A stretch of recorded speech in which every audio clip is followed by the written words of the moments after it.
सभी के दीप सुंदर हैं, हमारे क्या तुम्हारे क्या। उजाला हर तरफ है, इस किनारे क्या उस किनारे क्या। मशहूर लेखक हफीज बनारसी की इन्हीं दो लाइनों के साथ आप सभी को हमारी तरफ से दीपावली की हार्दिक शुभकामनाएं। नमस्कार, मैं हूं हितेंद्र। दिवाली का खास मौका है और हम में से ज्यादातर लोग दिवाली की सिर्फ एक ही कहानी जानते हैं, वो है वनवास से भगवान श्री राम की अयोध्या वापसी की। लेकिन दिवाली के और भी तो कई सारे महत्व हैं। ऐसी कई पुरानी कथाएं हैं जिनका सीधा संबंध दिवाली से है। बस उन्हीं में से कुछ कहानियों से आपको करवाते हैं रूबरू।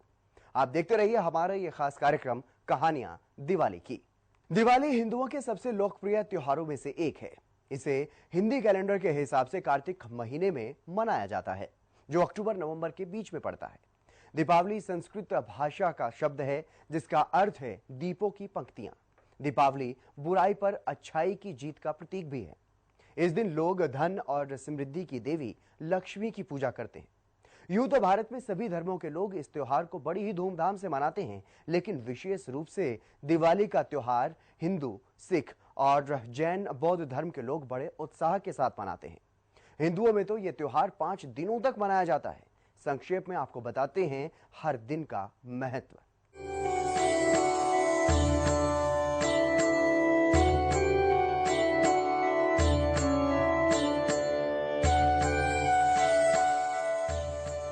दीपावली का उत्सव पूरे उत्साह के साथ 5 दिनों तक मनाया जाता है। इस त्योहार से जुड़े कई मिथक और कथाएं प्रचलित हैं। दीपावली के त्योहार पर लोग अपने दोस्तों और परिवारों के साथ मिलते हैं, वह उपहार और मिठाइयां लेकर एक दूसरे के घर जाते हैं।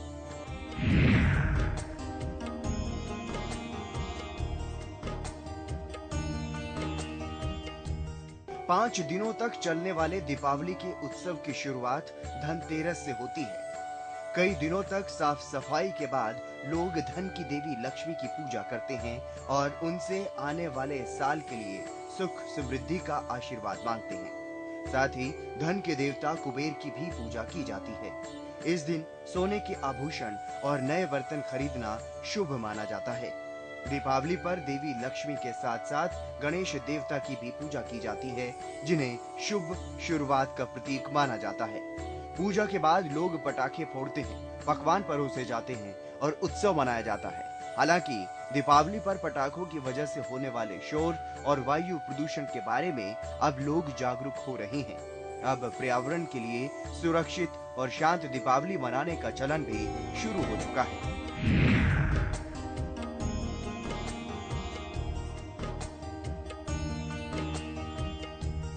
दूसरा दिन भी काफी महत्वपूर्ण होता है। इसे छोटी दिवाली के नाम से भी जाना जाता है। तमिलनाडु, गोवा और कर्नाटक में नरक चतुर्दशी के रूप में इस दिन को मनाया जाता है। पौराणिक कथाओं के अनुसार इस दिन भगवान कृष्ण ने अत्याचारी राक्षस नरकासुर का वध किया था।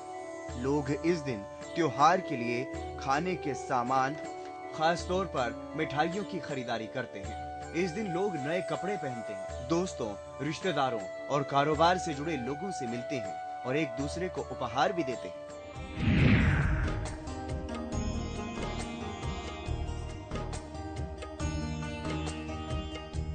तीसरा दिन त्योहार का मुख्य दिन होता है, जो कि चंद्रमास के कृष्ण पक्ष का अंतिम दिन होता है। दीपावली के दिन पकवान बनाए जाते हैं। घरों के मुख्य दरवाजों के आगे रंग बिरंगी रंगोली बनाई जाती है और दरवाजों को तोरण से सजाया जाता है।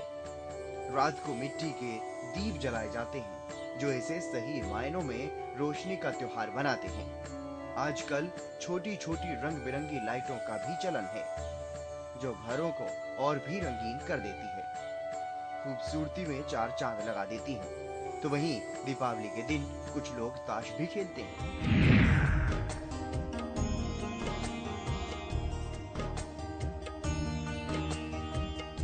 चौथा दिन गोवर्धन पूजा।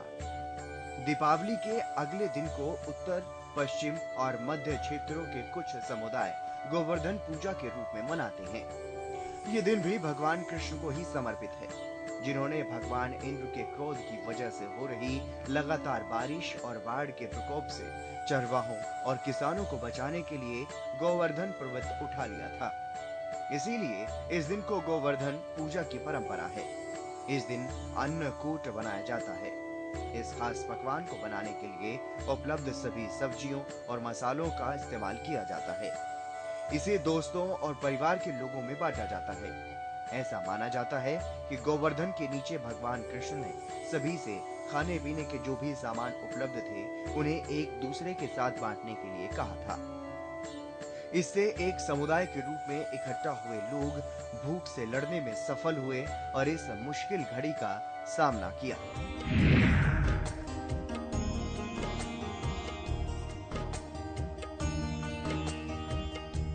पांचवा दिन भाई दूज। उत्सव का अंतिम दिन भाई दूज यानी कि भाई के दिन के रूप में मनाया जाता है। ये दिन भी रक्षाबंधन की तरह ही महत्वपूर्ण है। इस त्योहार को भाई बहन के त्योहार के रूप में मनाया जाता है। इसे भाऊ बीज, भाई तिलक या भाई फोंटा के नाम से भी जाना जाता है। ये भाई और बहन के पवित्र रिश्ते को समर्पित होता है।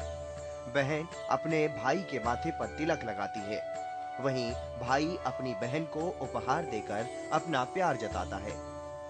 इससे जुड़ी दो कथाएं प्रचलित हैं। कुछ लोगों के लिए ये त्योहार यम की बहन यमुना का तिलक के साथ यम का स्वागत करने का प्रतीक है, जबकि कुछ लोग ये मानते हैं कि इस दिन नरकासुर का वध करके लौटे भगवान श्री कृष्ण की बहन सुभद्रा ने उनका स्वागत किया था। तो अब तक आपने जाना कि दिवाली के ये 5 दिन कितने महत्वपूर्ण हैं और इन दिनों के बारे में क्या-क्या मान्यताएं हैं। अब चलिए आपको दिवाली की अन्य कहानियों के बारे में भी बताते हैं। सबसे पहले बात भगवान श्री राम की। मान्यताएं हैं कि इस दिन भगवान श्री राम की अयोध्या वापसी हुई थी। तो क्या है भगवान राम की अयोध्या वापसी की पूरी कहानी, वो आप सुनिए।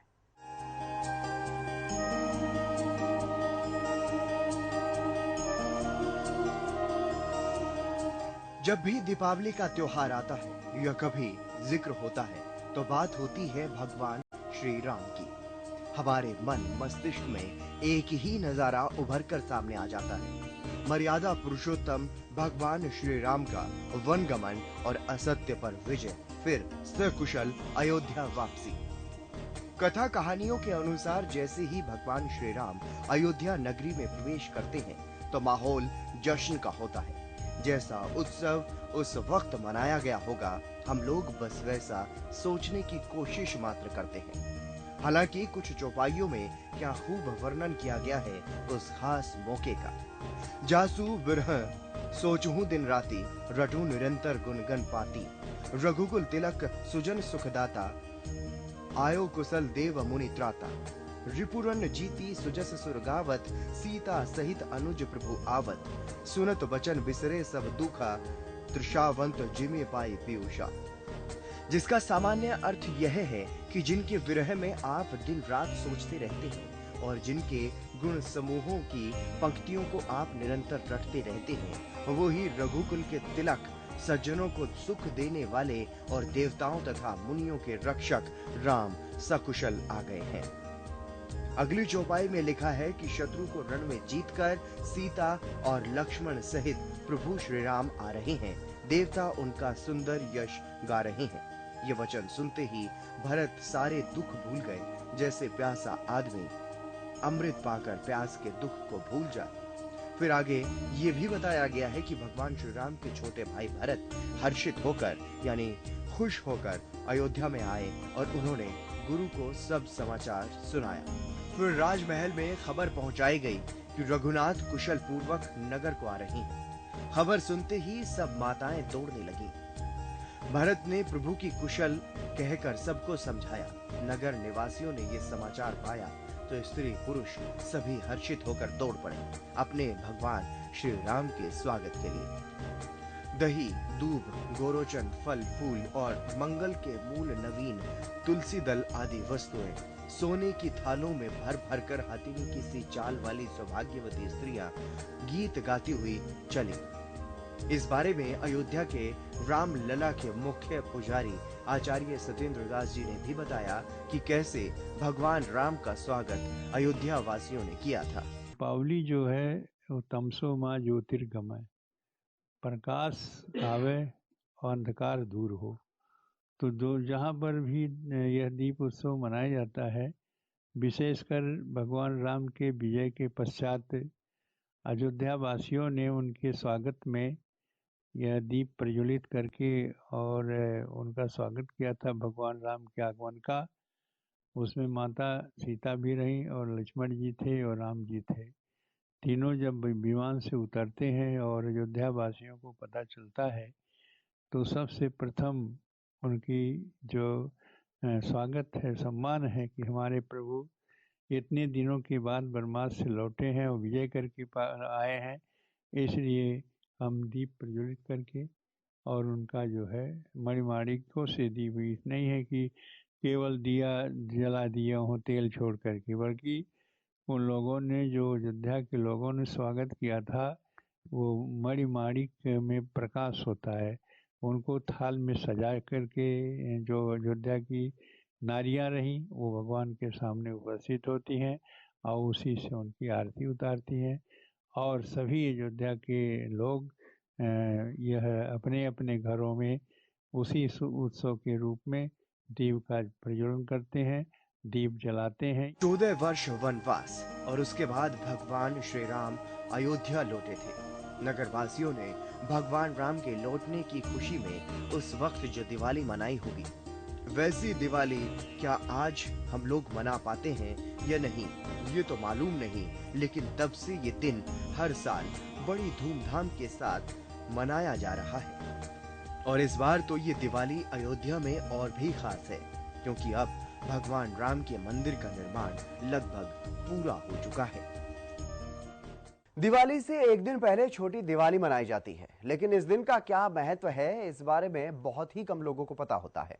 आज भी हमारे समाज में बहुत से लोग ये नहीं जानते कि हम हर साल दिवाली से ठीक एक दिन पहले छोटी दिवाली क्यों मनाते हैं। तो आज हम आपको बताते हैं।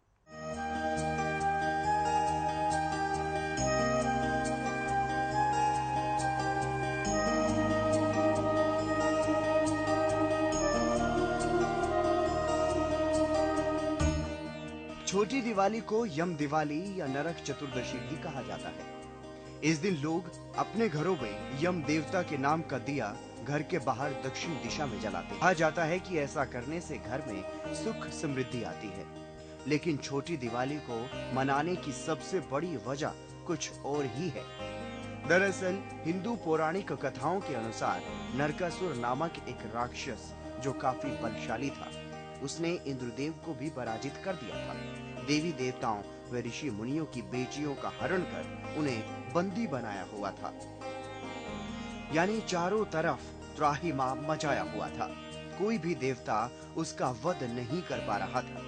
तब महिलाओं के प्रति नरकासुर की द्वेष भावना को देखते हुए देवी सत्यभामा ने भगवान श्री कृष्ण से ये निवेदन किया कि वो उन्हें नरकासुर का वध करने का अवसर प्रदान करें।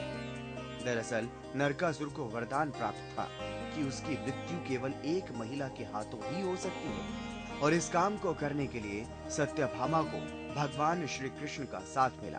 कहा जाता है कि सत्यभामा के साथ भगवान कृष्ण ने ही नरकासुर का वध किया था।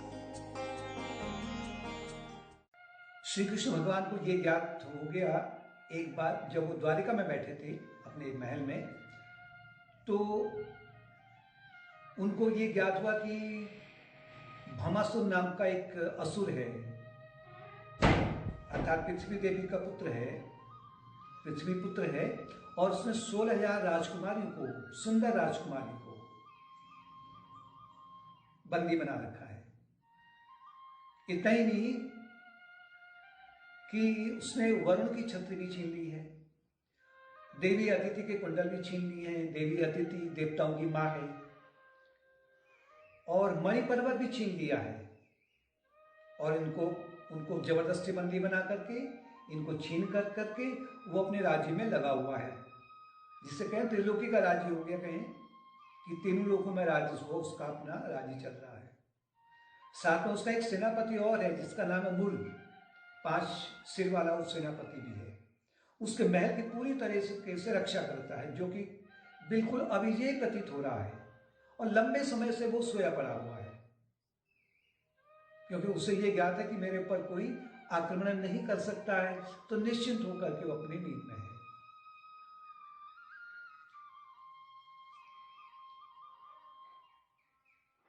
अब कृष्ण भगवान ने ये योजना बनाई कि मुझे भौमासुर से भी इस पृथ्वी को समाप्त करना है, क्योंकि भगवान ने अवतार क्यों लिया था? क्योंकि पृथ्वी देवी ने कहा था कि भगवान से कि मुझ पर ये असुरों ने बड़ा अत्याचार कर दिया है, आप धरती को असुरविहीन कर दीजिए। उसी क्रम में ये भी असुर था। भौमासुर का जो महल है वो बिल्कुल अविजयी लग रहा था, लेकिन भगवान ने अपने गरुड़ वाहन में सवार होकर के अपनी जो महाराज पटरानी थी सत्यभामा के साथ में, वो जब निकले आगे तो उन्होंने सभी बाधाओं को तोड़ करके उसके महल के अंदर प्रवेश कर लिया, जो अविजय प्रतीत हो रहा था।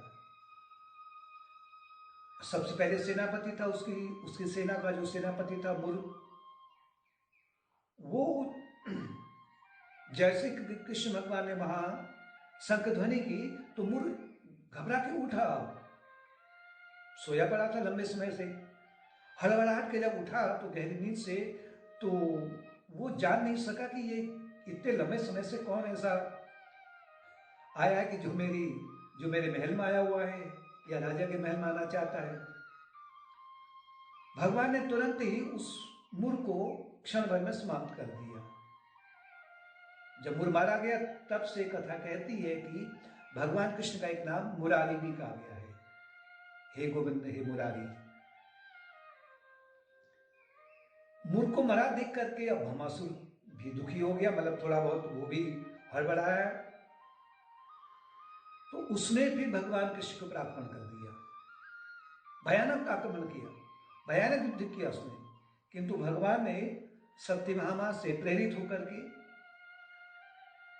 चक्र की सहायता से अपने धनुष से अनेक तीर छोड़े और साथ साथ में गरुड़ ने भी उसकी सेना का संहार किया, पूरी सेना नष्ट कर दी। इस प्रकार से जब पृथ्वी को भौमासुर से मुक्त करा गया तो देवता प्रसन्न हो गए, आसमान में पुष्प की वर्षा करने लगे, ऋषि मुनि प्रसन्न हो गए।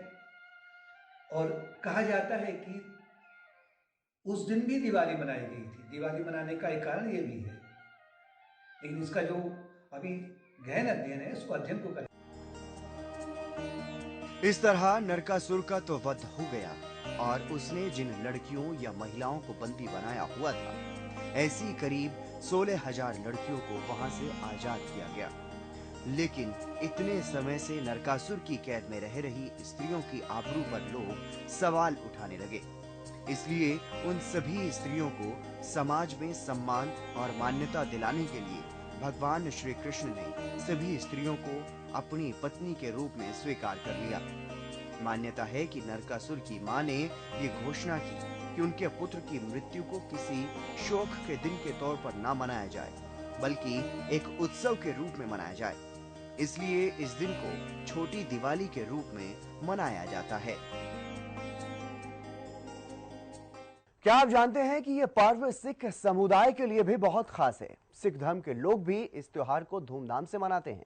अगर जानते हैं तो अच्छी बात है, अगर नहीं जानते तो आज जान लीजिए। आज हम आपको बताते हैं कि क्यों सिख समाज के लोग भी दिवाली को बेहद अहम त्योहार मानते हैं।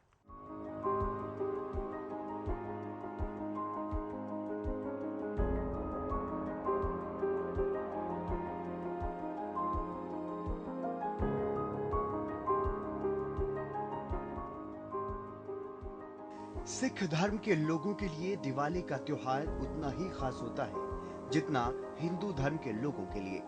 लेकिन ऐसा क्यों है, आज आप इस बारे में विस्तार से जान लीजिए। दरअसल मुगल बादशाह जहांगीर और सिखों के छठे गुरु श्री हरगोविंद सिंह साहिब जी के जमाने की बात है। उस दौरान एक ऐसी घटना घटी जिसे आज तक उत्सव के रूप में मनाया जाता है।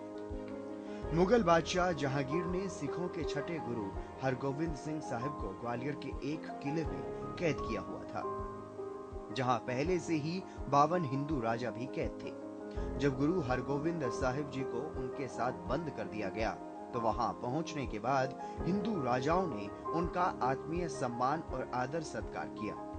इससे मुगल बादशाह झल्ला गया। उसे लगने लगा कि अब बगावत हो सकती है। जानकार ये भी बताते हैं कि इसी दौरान जब जहांगीर ने गुरु हरगोविंद साहिब जी को कैद किया तो वो बहुत बीमार पड़ गए थे।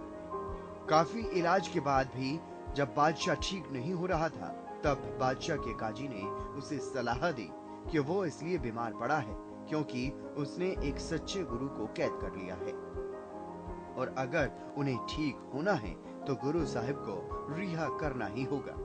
लेकिन जब बादशाह जहांगीर ने ऐसा करना चाहा तो गुरु हरगोविंद साहिब जी ने खुद रिहा होने के साथ ही तमाम हिंदू राजाओं की भी रिहाई मांग ली। मुगल बादशाह जहांगीर को गुरु हरगोविंद साहिब की बात माननी ही पड़ी और आखिर कार्तिक अमावस्या यानी दिवाली के दिन तमाम राजाओं और गुरु साहिब को मुक्त कर दिया गया। उस घटना के बारे में कहा जाता है कि बादशाह जहांगीर ने एक खास शर्त भी रखी थी। उसकी शर्त ये थी कि कैद से गुरुजी के साथ सिर्फ वही राजा बाहर जा सकेंगे जो सीधे गुरुजी का कोई अंग या कपड़ा पकड़े होंगे। उसकी सोच थी कि एक साथ ज्यादा राजा गुरुजी को छू नहीं पाएंगे और इस तरह से बहुत से राजा उसी की कैद में ही रह जाएंगे। जहांगीर की चालाकी देखते हुए गुरुजी ने एक विशेष कुर्ता सिलवाया जिसमें 52 कलियां बनी हुई थी। इस तरह एक एक कली को पकड़े हुए सभी 52 राजा जहांगीर की कैद से आजाद हो गए थे। जहांगीर की कैद से आजाद होने के बाद जब गुरु हरगोविंद सिंह जी वापस अमृतसर पहुंचे तब पूरे गुरुद्वारे में दीप जलाकर गुरुजी का स्वागत किया गया। कुछ समय पश्चात इस दिन को बंदी छोड़ दिवस के रूप में मनाए जाने का फैसला लिया गया। जहांगीर ਦੇ ਬਰਾਬਰ ਸਤਿਗੁਰੂ ਜੀ ਨੇ ਇੱਕ ਆਪਣਾ ਰਾਜ ਸਥਾਪਿਤ ਕੀਤਾ ਜਿਸ ਨੂੰ ਹਲੀਮੀ ਰਾਜ ਕਿਹਾ ਗਿਆ ਤੇ ਜਹਾਂਗੀਰ ਨੂੰ ਇਹ ਗੱਲ ਚੰਗੀ ਨਾ ਲੱਗੀ। ਚੰਦੂ ਸ਼ਾਹ ਅਤੇ ਹੋਰ ਗੁਰੂ ਘਰ ਦੇ ਵਿਰੋਧੀਆਂ ਨੇ ਗੁਰੂ ਸਾਹਿਬ ਦੇ ਵਿਰੋਧ ਵਿੱਚ ਜਹਾਂਗੀਰ ਦੇ ਕੰਨ ਭਰਨੇ ਸ਼ੁਰੂ ਕਰ ਦਿੱਤੇ ਤੇ ਕਹਿੰਦੇ ਨੇ ਕਿ ਜਦੋਂ ਉਸਦੇ ਕੰਨ ਭਰੇ ਤਾਂ ਜਹਾਂਗੀਰ ਨੇ ਗੁਰੂ ਸਾਹਿਬ ਨੂੰ ਦਿੱਲੀ ਬੁਲਾਇਆ। ਗੁਰੂ ਹਰਗੋਬਿੰਦ ਸਾਹਿਬ ਮਹਾਰਾਜ ਦਿੱਲੀ ਆਏ। ਵਜ਼ੀਰ ਖਾਨ ਨੂੰ ਭੇਜਿਆ ਗਿਆ। ਵਜ਼ੀਰ ਖਾਨ ਗੁਰੂ ਸਾਹਿਬ ਦਾ ਸ਼ਰਧਾਲੂ ਸੀ। ਉਹ ਗੁਰੂ ਸਾਹਿਬ ਨੂੰ ਦਿੱਲੀ ਲੈ ਕੇ ਆਇਆ। ਜਦੋਂ ਪਾਤਸ਼ਾਹ ਦਿੱਲੀ ਆਏ, ਦਿੱਲੀ ਤੋਂ ਗੁਰੂ ਸਾਹਿਬ ਆਗਰੇ ਹੁੰਦੇ ਹੋਏ ਗਵਾਲੀਅਰ ਪਹੁੰਚੇ। ਇੱਥੇ ਗੁਰੂ ਸਾਹਿਬ ਨੂੰ ਨਜ਼ਰਬੰਦ ਕਰ ਦਿੱਤਾ ਗਿਆ। ਨਜ਼ਰਬੰਦ ਤੋਂ ਭਾਵ ਕਿ ਗੁਰੂ ਸਾਹਿਬ ਕਿਲੇ ਤੋਂ ਬਾਹਰ ਨਹੀਂ ਜਾ ਸਕਦੇ ਸਨ, ਕਿਲੇ ਵਿੱਚ ਖੁੱਲ੍ਹਾ ਵਿਚਰ ਸਕਦੇ ਸਨ। ਇੱਥੇ ਪਹਾੜੀ ਰਾਜੇ ਤੇ ਕੁਝ ਰਾਜਪੂਤ ਰਾਜੇ ਕੈਦ ਸਨ ਤੇ ਗੁਰੂ ਸਾਹਿਬ ਨੇ ਜਦੋਂ ਉਹਨਾਂ ਦੀ ਹਾਲਤ ਵੇਖੀ ਕਿ ਉਹਨਾਂ ਦੀ ਹਾਲਤ ਪਸ਼ੂਆਂ ਵਰਗੀ ਹੈ ਤੇ ਗੁਰੂ ਸਾਹਿਬ ਨੇ ਉਹਨਾਂ ਦੀ ਰੱਖਿਆ ਲਈ ਤੇ ਉਹਨਾਂ ਦੇ ਪਸ਼ੂਆਂ ਤੋਂ ਉਹਨਾਂ ਨੂੰ ਇਨਸਾਨ ਬਣਾਉਣ ਲਈ ਗੁਰੂ ਸਾਹਿਬ ਇੱਥੇ ਕਾਫੀ ਸਮਾਂ ਰਹੇ। ਫਿਰ ਗੁਰੂ ਪਾਤਸ਼ਾਹ ਨੇ ਇੱਥੇ ਰਹਿ ਕੇ ਉਹਨਾਂ ਨੂੰ ਆਜ਼ਾਦ ਕਰਵਾਇਆ ਤੇ ਜਦੋਂ ਗੁਰੂ ਸਾਹਿਬ ਨੇ ਉਹਨਾਂ 52 ਰਾਜਿਆਂ ਨੂੰ ਅਰਦਾਸ ਆਜ਼ਾਦ ਕਰਵਾਇਆ ਤਾਂ ਜਦੋਂ ਪਾਤਸ਼ਾਹ ਇੱਥੋਂ ਨਿਕਲੇ ਤਾਂ ਇੱਥੋਂ ਦੇ ਦਰੋਗਾ ਹਰੀਦਾਸ ਨੇ ਇਹ ਬਚਨ ਕਹੇ ਸਤਿਗੁਰੂ ਬੰਦੀ ਛੋੜ ਹੈ ਤੇ ਉਹ ਦਿਨ ਉਸ ਸਮੇਂ ਦੀਵਾਲੀ ਦੇ ਦਿਨ ਚੱਲ ਰਹੇ ਸਨ। ਹਿੰਦੂ ਪ੍ਰਥਾ ਅਨੁਸਾਰ ਜਿਹੜੀ ਦੀਵਾਲੀ ਮਨਾਈ ਜਾਂਦੀ ਹੈ ਉਹਨਾਂ ਦਿਨਾਂ ਵਿੱਚ ਜਦੋਂ ਪਾਤਸ਼ਾਹ ਨੇ ਇਹਨਾਂ ਨੂੰ ਅਰਦਾਸ ਕਰਾਇਆ ਤਾਂ ਜਦੋਂ ਗੁਰੂ ਸਾਹਿਬ ਇੱਥੋਂ ਨਿਕਲਦੇ ਹੋਏ ਫਿਰ ਦਿੱਲੀ ਤੋਂ ਅੰਮ੍ਰਿਤਸਰ ਪਹੁੰਚੇ ਤੇ ਇੱਥੋਂ ਹੀ ਸਿੱਖਾਂ ਦੀ ਦੀਵਾਲੀ ਸ਼ੁਰੂ ਹੁੰਦੀ ਹੈ ਤੇ ਅੱਜ ਇੱਥੇ ਮਹਾਨ ਸਥਾਨ ਗੁਰਦੁਆਰਾ ਦਾਤਾ ਬੰਦੀ ਛੋੜ ਸੁਭਾਈਮਾਨ ਹੈ। ਜਿਨ੍ਹਾਂ ਦੇ ਇਤਿਹਾਸ ਬਾਰੇ ਅਸੀਂ ਜਾਣਿਆ। इतना ही नहीं, सिखों के लिए दिवाली इसलिए भी महत्वपूर्ण है क्योंकि इसी दिन अमृतसर में 1577 में स्वर्ण मंदिर का शिलान्यास हुआ था जो सिख समुदाय के प्रमुख तीर्थ स्थलों के रूप में प्रख्यात है। कार्तिक महीने की अमावस्या यानी कि दिवाली के पर्व का खास महत्व जैन और बौद्ध धर्म में भी है। जैन और बौद्ध धर्म के अनुयायी भी दिवाली का त्योहार मनाते हैं, लेकिन इन दोनों धर्मों में दिवाली का क्या खास महत्व है, क्यों ये पर्व मनाया जाता है, आइए इसके बारे में भी जान लेते हैं।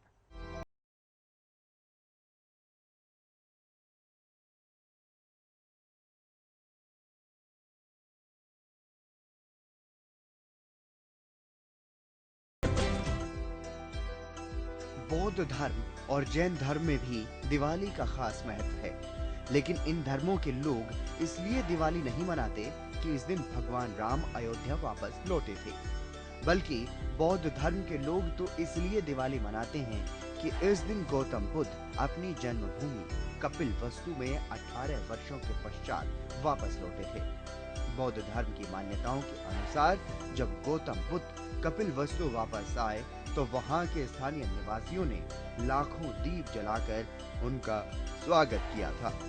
उसी समय भगवान बुद्ध ने अपने शिष्यों को अपो दीपो भव का उपदेश दिया था और तब से ही उनकी याद में दिवाली का ये त्योहार मनाया जाता है। दिवाली वाले दिन बौद्ध मंदिरों व घरों को दीपक से सजाया जाता है। आज भी बौद्ध धर्म के अनुयायी दिवाली के दिन अपने स्तूपों पर असंख्य दीप जलाकर भगवान बुद्ध को याद करते हैं।